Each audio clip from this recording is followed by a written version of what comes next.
Side by side for third, Tommy Keats and Emilio Pereira.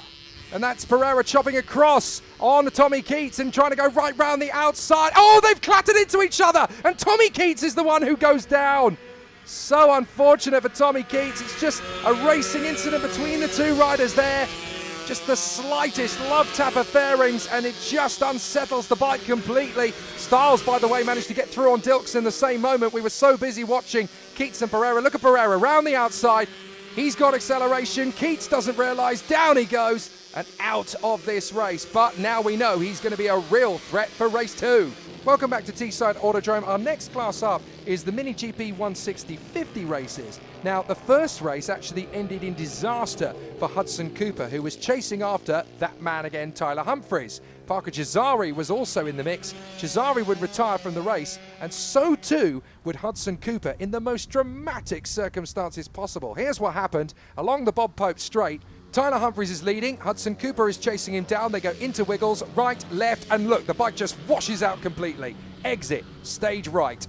Big moment for Hudson Cooper. The red flags came out immediately to ascertain that Hudson was okay. He was shaken and not stirred, but he would take no further part in the meeting. So let's look at it again. Hudson is right in the draft there of the race leader, and it's very unclear at that point as to whether he's actually clipped the curb, but the result is still the same. The bike's already washed out. Goodbye, Hudson Cooper. In the only other class not fully featured in this programme, it was the Minimoto Pro class. A small field took part, but this would end up being a tale of two crashes.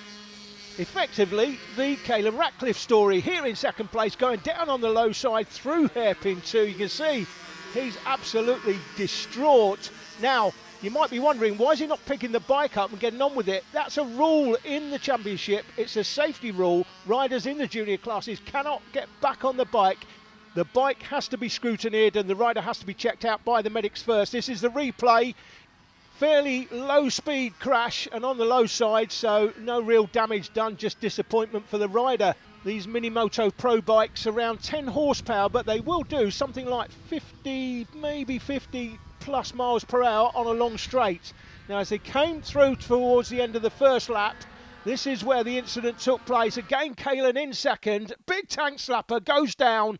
Those of us that follow motorcycle racing regularly know the bikes tend to have magnets. They attract themselves to the humans. Watch this though.